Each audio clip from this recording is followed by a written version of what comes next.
এক প্রত্যন্ত গ্রামে ছিল এক বিশাল পুরনো জাম গাছ।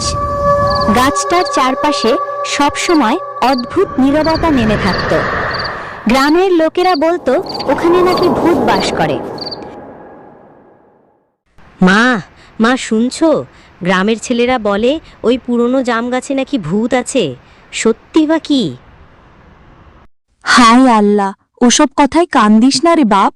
ওই গাছের ধার ঘিসবি না কখনো, ওখানে গেলে সর্বনাশ হবে।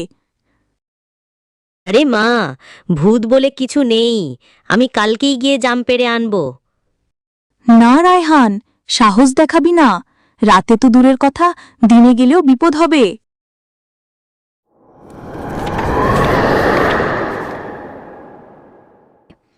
কৌতূহল সামলাতে না পেরে রায়হান এক রাতে চুপি চুপি জাম গাছের কাছে গেল।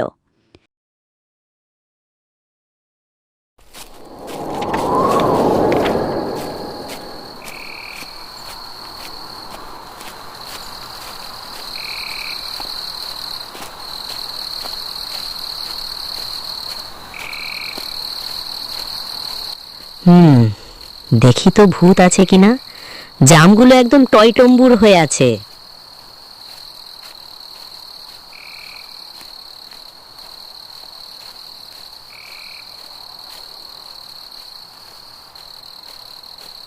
কে এলো আমার গাছে?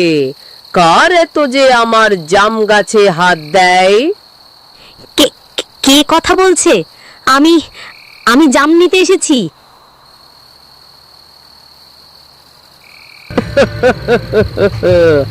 আমার অনুমতি ছাড়া এই গাছ থেকে একটাও জাম কেউ তুলতে পারে না। এখন তোকে শাস্তি পেতে হবে।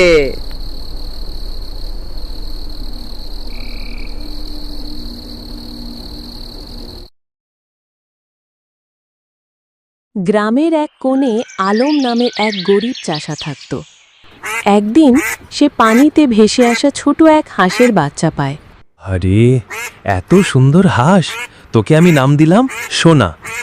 সোনা কয়েকদিনের মধ্যে প্রতিদিন একটা করে সোনার ডিম পাড়তে শুরু করলো। বাবারে, আমি তো এখন রাজার চেয়েও ধনী।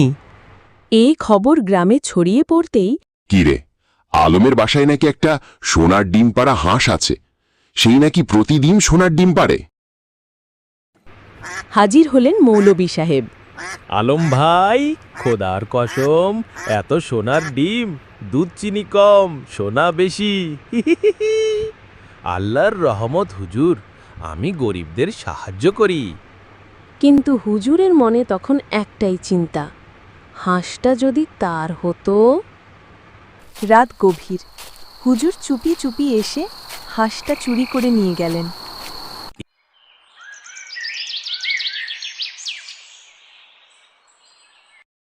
এবার আমি ধনী হব, প্রতিদিন একটা সোনার ডিম, ইনশাআল্লাহ।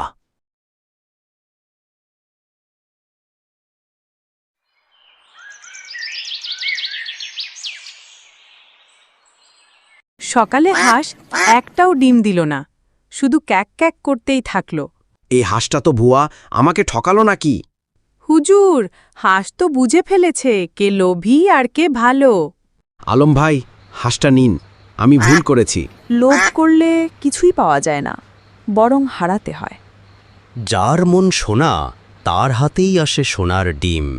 মৌলবী সাহেব এখন লোভ ভুলে নম্র হয়ে গেছেন, আর আলম ও তার হাঁস গ্রামের সবার প্রিয়।